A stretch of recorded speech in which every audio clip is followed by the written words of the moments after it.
Hey y'all, welcome back. If you're new here, my name is Haley, and today I'm going to be sharing my meal plan with you for the month of March, as well as just going over the way that I set up my meal plans. So on this channel, I share a variety of things that have to do with homemaking, so everything from cooking and cleaning, and now I'm going to be sharing some of my grocery haul videos, as well as my meal plans.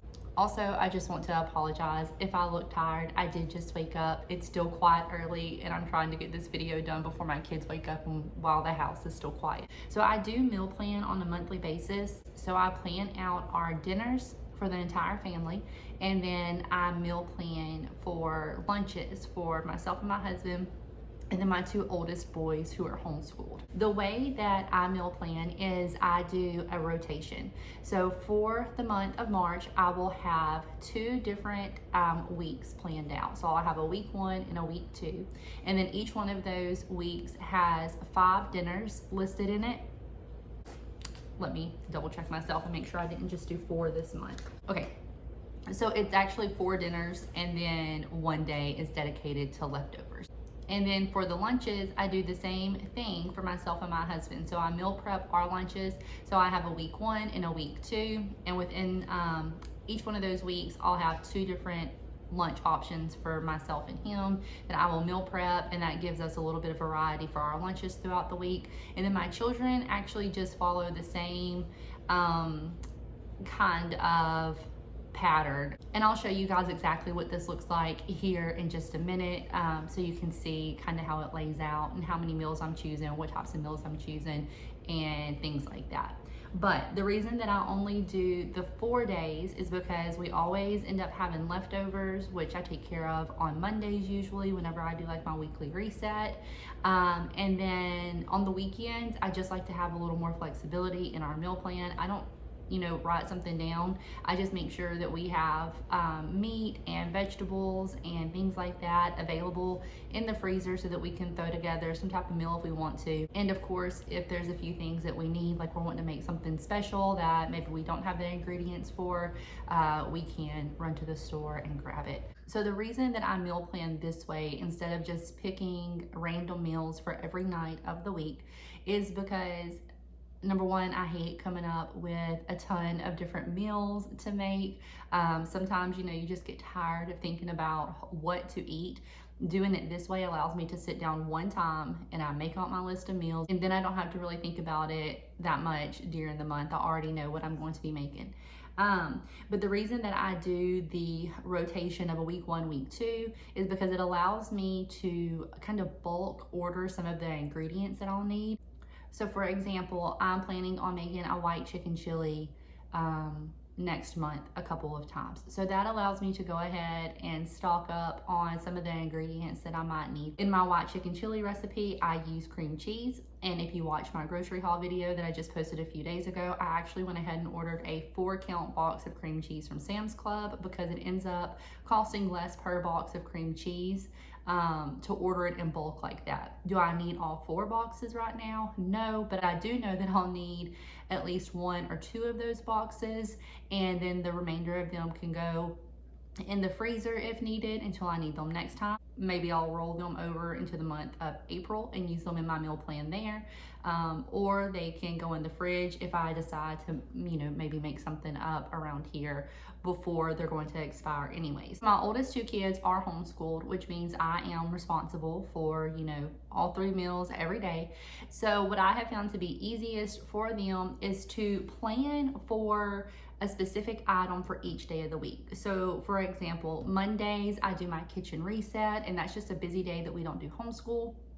So I plan for us to either have leftovers, or they may eat some frozen chicken nuggets. I always keep a bag of frozen chicken nuggets in the freezer. It's just easy and it avoids us going to a drive-through thinking that we don't have something here to eat. Now I do change up the order sometimes, so I'm gonna look at my what I have written down in my planner here. Okay, so for Tuesdays for this month, I've planned to do some type of sandwich Wednesdays, we'll do some type of snack tray. Thursdays, we'll do some type of pasta. So that might be like a cold pasta salad. It might be some mac and cheese, something like that. Fridays, I didn't really plan anything. That's just gonna be kind of a free choice day. Whatever we have available and they want for lunch, I can make it for them. Or if my husband's off work on a Friday, we may opt to go out for lunch. So now you're probably wondering about breakfast. I haven't said anything about breakfast. I don't meal plan for our breakfast. We just always have a variety of different options available for breakfast. It's just kind of based on how I'm feeling in the morning, how much effort I want to put into making breakfast, just depending on how much sleep I got, basically. So if I'm well rested, I'll wake up early before everybody. I might make an extravagant breakfast. If I am just kind of trying to get everybody fed so we can get school started, we might have something like some cheesy toast, you know, have a loaf of homemade bread with a slice of cheese on top of it and some scrambled eggs or fruit, something easy like that. So now we'll go ahead and show you guys exactly what I have planned out for the month of March. I write all of my meals down in my meal planner, or my planner. This is a happy planner. It is the teacher's planner. Front cover of this one is not my favorite, but the layout of this is very practical for all the different things I have going on. So I use it for meal planning, all my household chores, the plans for my blog and YouTube channel, as well as our school. So I'm gonna flip the camera around and I'll show you exactly what I have planned out for the 2 weeks in March. Okay, so the baby did wake up, so you may hear a little bit of baby noise in the background, but this is how I write down my meals for the week. So you can see over here, just in the column under notes in the monthly view, I have written down what I want to use as my meal rotations.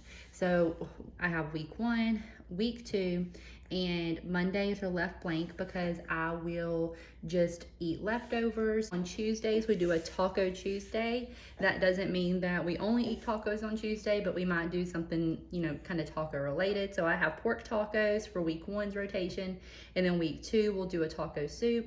Wednesday nights, we're gonna use some type of chicken. So we done white chicken chili for week 1, and then chicken sandwiches for week 2.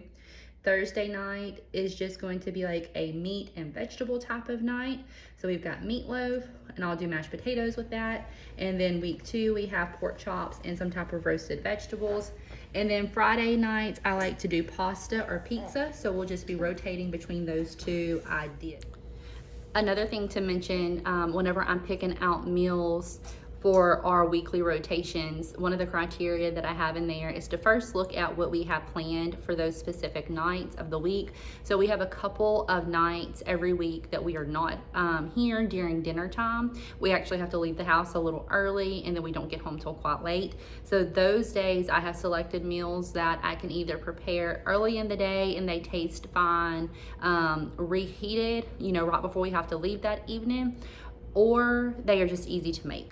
So if you know you're gonna be out of the house that night, or maybe you're gonna be out of the house all day, you know, you don't wanna try to put a recipe down if you're wanting to make like homemade buns for burgers or something like that, but you're gonna be gone all day and not getting home till right before it's dinner time. You probably don't wanna put that type of meal down for that day. I know that kind of seems obvious, but sometimes we'll see a meal plan online and we think, oh, I'm gonna follow that meal plan, and then it doesn't work for our family, and then it was just kind of a waste of time, waste of money to buy groceries to fit that meal plan. So definitely look at your family schedule, and if you have to utilize simpler, you know, meals, but you're still making them at home, it's still so much better than go in and grab and take out. Don't think that every meal has to be just like over the top. It can be as simple as something like a chicken sandwich or some pork chops and some roasted vegetables. Like, I'm good with that. So for the backup meals, I have breakfast written down because, like I mentioned earlier, breakfast is something that I'll always have a variety of ingredients for, so we can just make up eggs and sausage one night if dinner doesn't go as planned, or if we get to a Monday and we don't actually have leftovers for dinner that night. And then Mexican cornbread is something else that I can make fairly simply. I always have ground meat. I always have the things to make up cornbread, and we usually have shredded cheese and anything else that I might opt to put into my Mexican cornbread. And then right below that, I wrote down my meal prep ideas for week 1 and week 2, and they will just go right alongside the week 1 and week 2 dinners, and I'll just rotate through. And then I'll show you real quick, I haven't finished writing it down, but on the weekly view calendar, this is kind of what I do in order to know what I'm making every day of the week. So just in the column over there, I write BLD for breakfast, lunch, and dinner, and then I'll write down, you know, what I want to make those days. If there's something I'm wanting to make for breakfast one morning that's a little more labor intensive, I'll go ahead and kind of make my note for that the night before, so that whenever I wake up the next morning, I remember what I thought about the previous night. But a lot of times the breakfast part stays blank there. All right, y'all, that's it for today. I hope you enjoyed this video. I will be sharing my meal plans like this going forward for every month. So I typically try to get my meal planning done about a week to 2 weeks before the month ends for the next month. That way I can get my grocery shopping done and just make sure that I have everything on hand. So start looking for these types of videos towards the end of the month. I should have hopefully a grocery haul video with everything that I purchased, as well as a video like this, just sharing my meal plan. So I thank you guys for watching, and I will see y'all in the next video.